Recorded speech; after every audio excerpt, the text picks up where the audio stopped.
कि आज घर में किसी को भी याद तो आई, किसी ने भी यह संकल्प तो पूरा कर दिया, तो भगवान इस व्रत से संतुष्ट हो गए। दृश्य महासाम स्वप्नम चंद्र केतु नाम बंदोर मोक्षा में दे दनम। राजा चंद्र केतु को श्री सत्यनारायण भगवान स्वप्न में दिखाई दिए और कहा कि हे राजन, 2 बंदी वेश्यों को तूने सवेरे ही छोड़ देना और उनसे जितना भी तूने धन छीन लिया है वो धन भी वापस दे देना। अगर तूने उनको सवेरे नहीं छोड़ा और उनको धन नहीं दिया तो मैं तेरा राज्य, धन, पुत्र आदि सब खत्म कर दूंगा, नष्ट कर दूंगा। स्वप्न में इतनी बात बता करके भगवान तो उसी समय वहां से अंतर ध्यान हो गए। उसी समय राजा चंद्रकेतु की नींद खुली। पहले तो वो इधर उधर देखने लगा, वहां कोई दिखाई नहीं दिया। फिर राजा मन में विचार करने लगा कि आज अपन को ऐसा स्वप्न क्यों आया। इस साधु वैश्य और इसके जमाई को अपन ने कितने दिनों से तो जेल में डाल रखा, आज तक इनके बारे में सब कोई स्वप्न नहीं आया, मगर आज भगवान ने आकर के इनके बारे में अपन को बताया, तो जरूर इस साधु वैश्य में कहीं कहीं बात है। ऐसा विचार करते करते उस राजा को सवेरा हो गया। अब सवेरे से राजा उठा, नहा धो करके तैयार हुआ और अपनी सभा में जाकर बैठा। सभा में बैठ करके सबको अपना स्वप्न सुनाया और कहा कि दोनों वैश्य पुत्रों को जल्दी से छोड़कर मेरे पास लाओ। उन्होंने राजा के वचन सुन दोनों वैश्य पुत्रों को बेड़ी के बंधन से मुक्त किया। हाथों से हथकड़ी निकाली, पांवों से बेड़ियां निकाली और राजा के पास लाकर विनय पूर्वक कहा कि हम दोनों वैश्य पुत्रों को बेड़ी के बंधन से मुक्त करके ले आए। राजा की आज्ञा को पा करके उसी समय वहां राजा के सामने हाथ जोड़ करके प्रणाम करके और पहली बातों का स्मरण करते हुए डर के मारे राजा के सामने हाथ जोड़कर खड़े हो गए कि राजा के सामने और कहीं बोलांगा ये पछो जेल बना दे। इना डर से चुपचाप भी रहा कि अपनो धन दे कि नहीं होगा तो और कमावांगा, पर यहाँ से तो निकला। इस डर से दोनों ससुरा जवाई हाथ जोड़ करके चुपचाप खड़े हो गए। राजा ने दोनों वैश्य पुत्रों को देखकर आदर सहित कहा कि पहले तो तुमने बहुत दुख उठाया, मगर अब तुम्हें किसी प्रकार का डर नहीं है। राजा ने उनकी बेड़ियां निकलवा दी, राजा ने उनकी हजामत बनवा दी, राजा ने उनके जितने पहनने कपड़े फट गए थे वो सब नए सिलवा करके दे दिए। राजा ने उनसे जितना भी धन छीन लिया था उसका दुगुना धन करके दे दिया। और फिर राजा ने कहा कि हे साधु वैश्य, अब तुमको यहाँ धंधा व्यापार करने की जरूरत नहीं है, अब तुम सीधे अपने घर पर जाओ। तो राजा को नमस्कार करके कहा कि अब आपकी कृपा से हम यहाँ से जाएंगे। ऐसा कह करके दोनों ससुरा और जमाई अपनी नाव को लेकर अपने देश की ओर वहां से रवाना हो गए। श्री स्कंद पुराणे रेवाखंडे श्री सत्यनारायण व्रत कथायाम तृतीयो अध्याय समाप्त। बोलो सत्यनारायण भगवान की जय, विष्णु भगवान की जय।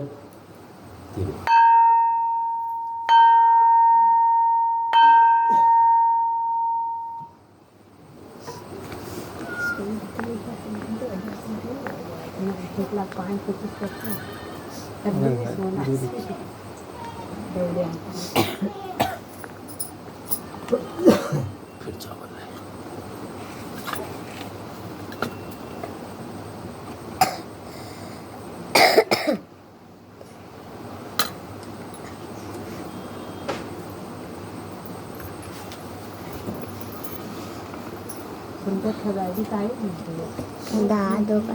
सुतौवाचम यात्रा तो प्रत्वाम साधुर ब्राह्मणभ्यो धन दत्वा तु नगरेयो कि अर्गतेर साधुर सत्राण को रोज जिज्ञासां प्रथमं ततो महाजनो इलत्वं आर्तिकं बहुदंडितं मुद्रां लतां पत्रादिकं चबुं निष्ठुतं सत्ते। आप सूची बोलते हैं कि साधु वैश्य ने भगवान का नाम लेकर के मंगलाचरण करके ब्राह्मणों को धन दे करके और अपनी नाव को लेकर अपने देश की ओर वहां से रवाना हुआ। अब उस साधु वैश्य को मन की बात जानने की इच्छा से भगवान ने दंडे स्वामी का रूप बनाया और उस साधु वैश्य के पास गए। उसके पास जाकर के आदर के साथ उससे पूछा कि साधु तेरी नाव में क्या भरा है। अभिमानी वैश्य ने हंसते हुए उत्तर दिया कि हे दंडे स्वामी तुम क्यों पूछते हो, क्या मुद्रा लेने की इच्छा है, क्या धन दौलत लेने की इच्छा है? तुम यहाँ से चले जाओ, मेरी नाव में कोई धन दौलत कोई मुद्रा नहीं है, मेरी नाव में सिर्फ बेल और पत्ते भरे, क्या दूंगा मैं तुमको। अब उस साधु वैश्य के ऐसे कठोर वचन सुन करके दंडे स्वामी भगवान ने कहा कि तेरा वचन सत्य हो, तू जैसा बोले वैसा, तू बेल पत्ते में खुश रहना चाहता है बेल पत्ते ले जा। ऐसा कह करके दंडे स्वामी उसके पास से जाते हैं और मन में विचार करते हैं कि रस्सी जल जाती है मगर उसका बट नहीं जाता है। अभी भी साधु वैश्य का घमंड नहीं गया, इतने दिनों तक जेल में रहा फिर भी झूठ बोलना नहीं भूला। जबकि राजा ने इसको इतना सारा धन दिया, हीरे ज्वारा सब कुछ दे दिए, फिर भी कहता है कि मेरे नाम में बेल और पत्ते, जा तू बेल पत्ते में खुश रहे। ऐसा कहकर के दंडी स्वामी भगवान उसके पास से चले गए और कुछ दूर जाकर के समुद्र के किनारे आसन जमा कर बैठ गए भगवान। अब वहां से देख रहे कि साधु वैश्य क्या करता है। अब दंडी स्वामी के चले जाने पर नित्य क्रिया के पश्चात नाव को पानी में ऊपर उठी हुई देखा। उस साधु वैश्य को बहुत आश्चर्य हुआ कि नाव पानी में ऊपर कैसे आ गई, उसको बहुत आश्चर्य हुआ। उसी समय वह साधु वैश्य अपनी नाव के पास गया, नाव के ऊपर चढ़ा, नाव को खोल करके देखी, नाव में बेल और पत्ते, बेल पत्ते देख करके वह साधु वैश्य वहीं मूर्छित हो गया, बेहोश हो गया, वहीं जमीन पर गिर पड़ा। कुछ देर के पश्चात में उसकी मूर्छा खुली। मूर्छा खुलने पर वह साधु वैश्य बहुत चिंता करने लगा कि अपनी नाव में ये बेल पत्ते कहाँ से आ गए। अपन को तो राजा साहब ने बहुत सारा धन दिया था, हीरे ज्वारा सब कुछ दिए थे, मगर ये बेल पत्ते कहाँ से आ गए। बहुत चिंता करने लगा। उसी समय उसके जवाई ने कहा कि आप चिंता मत करो, ये वही दंडी स्वामी का श्राप है। उनके सामने तुम खूब बोल रहे थे यहाँ से चले जाओ, मेरी नाव में कोई धन दौलत नहीं, मेरी नाव में बेल पत्ते, देख लो आपकी नाव में क्या दिखाई दे। अतः उन्हीं की शरण में चलो तो कहीं भी तो मिलेगा, नहीं ज्यादा तो थोड़ा बहुत। उनकी शरण में चलो, न नहीं जाएंगे तो ये बेल और पत्ते घर लेकर के जाना पड़ेगा। घर वाले कहेंगे कितने दिन से कमाने गए, क्या लेकर के आए। तो इससे उनकी शरण में चलो, नहीं ज्यादा तो थोड़ा बहुत मिल जाएगा कहीं भी। जमाई के ऐसे वचन सुन करके वह साधु वैश्य दंडी स्वामी भगवान के पास पहुंचा। दंडी स्वामी भगवान को देखकर अत्यंत भक्ति भाव से सादर नमस्कार करके बोला कि समस्त अपराध युक्ता संतम पुनर्वृतम महाशोकानुकूलम, मैंने जो आपसे असत्य वचन कहते झूठ बोला था उसके लिए मुझे क्षमा करो। इस प्रकार बारंबार नमस्कार करके शोक से व्याकुल हो गया। उस साधु वैश्य को इस तरह विलाप करते हुए देख करके दंडी स्वामी भगवान ने कहा, तू रो मत, तू मेरे वचनों को सुन, तू मेरी पूजा से भयमूर्ख हो गया है। हे दुर्विद, तूने मेरी आज्ञा से फिर एक बार दुख पाया। भगवान के ऐसे वचन सुन करके वह साधु वैश्य स्तुति करने को तैयार हुआ।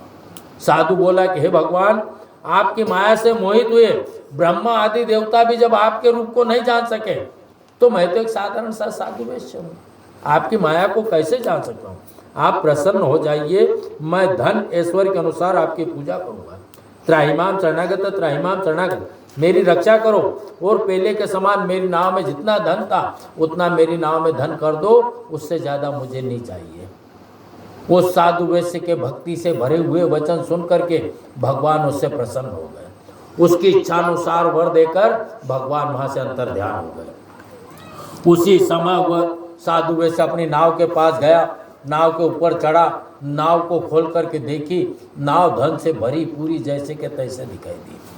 तब उसने कहा कि आज सत्यनारायण भगवान की कृपा से अपन को मन चाह फल प्राप्त हुआ है। साथियों सहित यथाविधि वहीं पर बैठ करके उस साधु ने वहीं नाव के पास में बैठ करके सत्यनारायण भगवान का विधि विधान से पूजन किया। पूजन करने के पश्चात सत्यनारायण भगवान की कृपा से अत्यंत प्रसन्न हुआ और सत्यपूर्वक नाव को जोड़कर फिर अपने देश की ओर वहां से रवाना हुआ। अब देश की ओर रवाना हुआ, कुछ दूर आगे पहुंचा, फिर साधु वैश्य ने अपने जमाई से कहा कि अब अपनी नगरी को देखो, गांव को कितनी दूर है, अगर पास में दिखाई देता हो तो एक धन के रक्षक दूत को नगर की ओर भेज दो, वो घर जाकर खबर कर देगा। उसी समय जमाई साहब नाव के ऊपर चढ़े, नाव पर चढ़ करके देखा नगरी गांव पास में दिखाई दिया। जमाई ने एक धन के रक्षक दूत को नगर की ओर भेज दिया। दूत ने नगर में जा करके साधु वैश्य की स्त्री को देखकर हाथ जोड़ नमस्कार करके अनुकूल वचन कहे।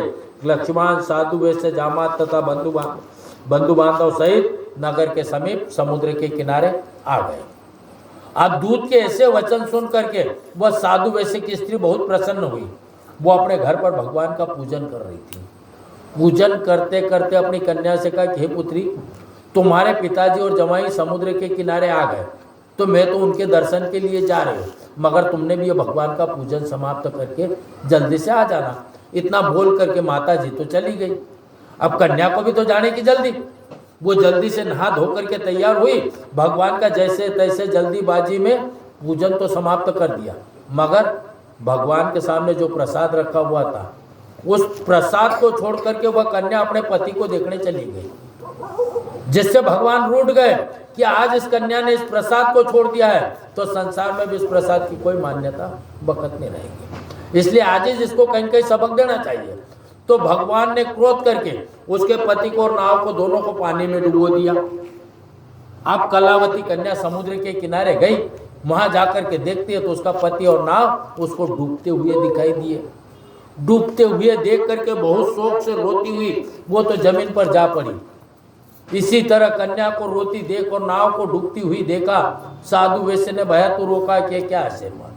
सारे मल्ला लोग भी जितने वहां नाव वाले थे वो भी सब चिंता करने लग गए कि जमाई साहब इतनी दूर से तो अपने साथ में आए, जब तो कहीं नहीं हुआ, और यहाँ किनारे पर आकर जमाई साहब और नाव कैसे डूब गए। सब चिंता करने लगे। तब लीलावती अपनी कन्या को देख अत्यंत बेचैन हुई और विलाप करते हुए अपने पति से बोली कि अभी नाव सहित वो कहाँ छिप गए। मैं नहीं जानती कि कौन से देवता के प्रकोप से नाव को हरी गई है। सत्यनारायण भगवान का महोत्सव भी कौन जान सकता। यह स्वजनों के साथ अत्यंत विलाप करने लगी। लीलावती कन्या को गोद में लेकर रोने लगी। कलावती कन्या ने स्वामी को न पा दुखी हो खड़ाऊ लेकर सती होने का निश्चय कर लिया। क्या मेरा पति मेरे सामने डूब गया तो मैं भी संसार में रहकर क्या करूं, मैं भी सती हो जाऊं। तो उसने सती होने का निश्चय कर लिया। गृहीत्वा पादुकां तस्यं कन्या रत्नं साभर्यां सज्जनं माणिक्यं अतिशोकानां सत्वं धर्मयुक्तं हत्वानां सत्यदेवतं मान्यम्। खड़ाऊ लेकर सती होने का निश्चय किया। कन्या का ऐसा विचार देख साधु वैश्य और उसकी स्त्री अत्यंत शोक से पीड़ित हो चिंता करने लगे। ये तो कन्या भी सती होने लगी। अब माता पिता को चिंता लगेगी तो उनको चिंता लगी, या तो सत्यनारायण भगवान ने नौका को हर लिया अथवा मैं उनकी माया से मोहित हो गया हूँ। मैं धन ऐश्वर्य के अनुसार श्री सत्यनारायण भगवान की पूजा करूंगा। ऐसा अपना मनोरथ सबको बुलाकर कहा और दंडक के समान बार बार भूमि पर गिर करके श्री सत्यनारायण भगवान को प्रणाम किया। तब दिनों के पालन करने वाले श्री सत्यनारायण भगवान प्रसन्न हुए कि जगात वचनम चैनम कृपया भक्तवत्सम तवक्ता प्रसादिं कन्यापति दृष्ट्वा समगते। दया से पूर्ण होकर के भगवान ने आकाशवाणी से साधु वैश्य से कहा कि तेरी कन्या घर पर पूजन कर रही थी और पूजन करते करते ये प्रसाद को छोड़कर इसके पति को देखने चली गई, इसलिए तेरी कन्या का पति अदृश्य हो गया है। अगर तेरी कन्या वापस घर जाए, घर जाकर के विधि विधान से पूजन करे, पूजन समाप्त होने के बाद में जो भगवान के सामने प्रसाद है उस प्रसाद का भगवान को भोग लगावे, थोड़ा सा प्रसाद भगवान के पास रखे और फिर उस प्रसाद को बाल बच्चे भाई बंधु कुटुंबों में बांट दे।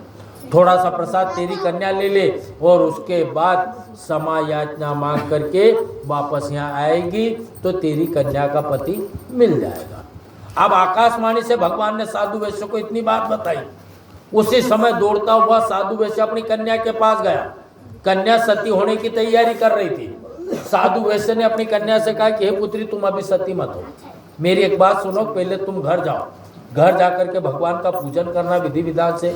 पूजन समाप्त होने के बाद में जो भगवान के सामने प्रसाद है उस प्रसाद का भगवान को भोग लगाना, थोड़ा सा प्रसाद भगवान के पास रखना और फिर उस प्रसाद को बाल बच्चे भाई बंधु कुटुंब में बांट देना। थोड़ा सा प्रसाद तुमने ले लेना और उसके बाद क्षमा याचना मांग करके वापस यहाँ चली आना। इतना करने के बाद भी अगर तुमको तुम्हारा पति नहीं मिलता है तो तुमने सती हो जाना। अब कन्या को पिताजी की बात पर भरोसा तो था नहीं। क्यों नहीं था? कि उसके सामने तो उसका पति डूब गया, अब और कहां से आएगा। फिर भी मन में उसने विचार किया चलो पिताजी कह रहे चली जाऊं, इतना करके आ जाऊं, उसके बाद में मैं सती हो जाऊंगी। ऐसा सोच करके कन्या दौड़ती हुई घर गई। घर जा करके उसने विधि विधान से पूजन किया। पूजन समाप्त होने के बाद में भगवान के प्रसाद का भोग लगा दिया, थोड़ा सा प्रसाद भगवान के पास रख दिया, फिर उस प्रसाद को बाल बच्चे भाई बंधु कुटुंबों में बांट दिया। थोड़ा सा प्रसाद उसने ले लिया और उसके बाद भगवान से क्षमा याचना मांगती कि हे भगवान मुझसे जो कुछ भी गलती हो गई हो क्षमा करना और मुझको मेरा पति जैसा का तैसा मिल जाए। ऐसी क्षमा याचना मांग करके वह कन्या वापस दौड़ती हुई समुद्र के किनारे गई। वहां जाकर के देखते तो उसका पति और नाव जैसे के तैसे दिखाई दिए। तब वह कन्या बड़ी प्रसन्न हुई और दौड़ती हुई अपने पिताजी के पास गई और पिताजी से कहती है कि अब घर चलो, अब क्यों देर। कन्या के ऐसे वचन सुन करके वह साधु वैश्य बहुत संतुष्ट हुआ, बहुत खुश हुआ। उसने वहीं पर बैठ करके फिर साधु वैश्य ने वहीं समुद्र के किनारे बैठ करके फिर सत्यनारायण भगवान का विधि विधान से पूजन किया। पूजन समाप्त होने के बाद में बंधु बांधव सहित अपने घर गया। घर जाने के बाद पूर्णमा